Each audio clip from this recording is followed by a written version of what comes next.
Химна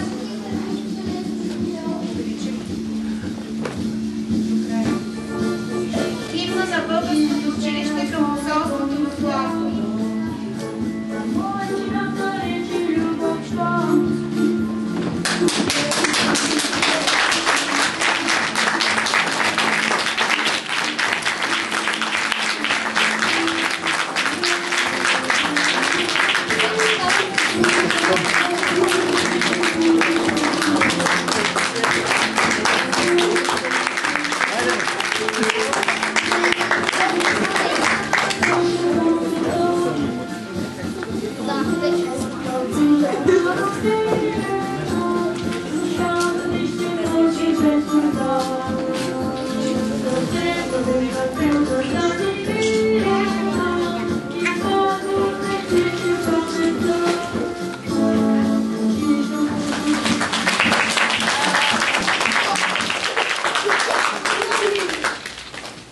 Уважаеми господин посланник, госпожо Мечева, скъпи гости, колеги!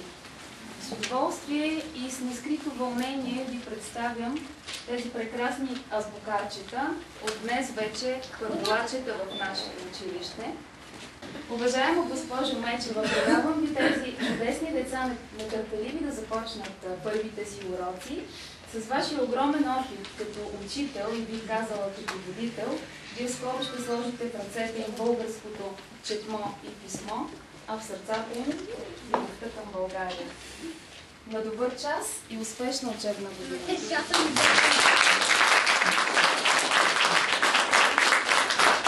Ще помоля господин посланникът Константин Димитров да открие нашето тържество с няколко приветствия към децата и към всички нас. Уважаема госпожо директор, уважаеми преподаватели, уважаеми родители и разбира се, здравейте! И добре дошли от българското училище, малки и по-големи момичета и момчета. Действително за мен е изключително удоволствие в ден като днешния, когато ние празнуваме вярата си в любовта и в надеждата и разбира се, нашето упование пред мъдростта на София, да кажа, че това, което днес расте тук е изключително гордо знамение за мен, защото това са най-малко 20 първолаци в един голям град с огромни културни влияния, с огромни възможности децата да се обучават и на други места, но аз действително се прекланям пред родителите и разбира се пред репутацията на това училище, което помогна всички родители, които днес са тук, а може би и някои, които отсъстват, да осъзнаят необходимостта, че макар в Великобритания, ние трябва да дадем на нашите деца българската писменост, българската култура, самочувствието им да се наричат българи в Европа и където и да е по света и разбира се да обичат своята родина. Добър час още.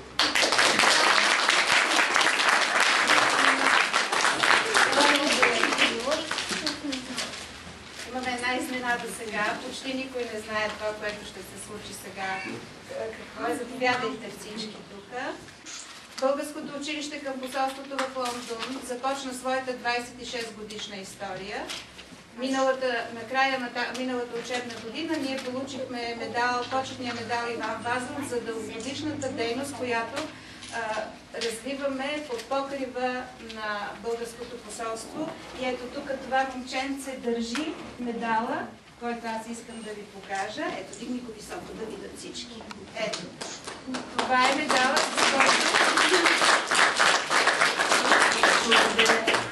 медала, с който Държавната агенция ни награди. Но аз имам една изненада към господин посланника, към всички членове на българското посолство, а тя е следната. Получихме предложение от неправителствената организация в Великобритания Grassroot Diplomat, чието девиз е да сближим гражданското общество и политиците, да отличим човек или институция, които са спомогнали за укрепването и просперитета на училището. Считам, че най-достойна е такава номинация да бъде направена за българското посолство в Лондон като цяло. И това да включва нашата огромна признателност към всички дипломати и разбира се към всички посланници, ръководили дипломатическата ни мисия в годините от 1987 до сега. Категорията, в която номинираме посолството за награда е социални проекти и подкрепа на неправителствени организации. Смятам, че няма по-достойна институция, която да заслужи действително да бъде отличена с такава награда, и с това целият наш колектив на училището изразява своята признателност. Да сте живи и Година не само на нашите деца, но и на вас, техните родители. Амин. Да бъдете. Имаме специален поздрав от Асоциацията на българските училища в чужбина.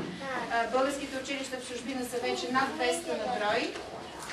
И нашето училище е сред основателите на тази асоциация. Поздрава гласи: мили ученици, скъпи колеги, уважаеми родители и настоятели! Ето, че отново наближава новата учебна година и хиляди български деца ще полетят към училището, превърнало се в храм на науката и българското слово. 15 септември е тържествен ден за всички. Той събира в едно безгрижието на младостта и опита на мъдростта. Този ден символизира стремежа на българина към духовност, наука и просвещение.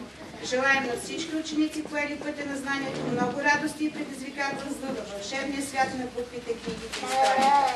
Четете и обичайте български език. Да е честита новата учебна година. С уважение, управителен съвет на Асоциацията на българските училища в чужбина. И нека ударим първия звънец. Вижте госпожа Бюнелиева каква погача е направила за нас. Гледайте, тя е за изложка. И всяка година тя ни посреща с такава красива погача. Сега ще отправи няколко думички към нас.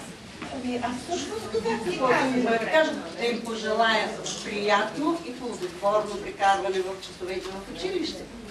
Мили, живи, здрави и успехи.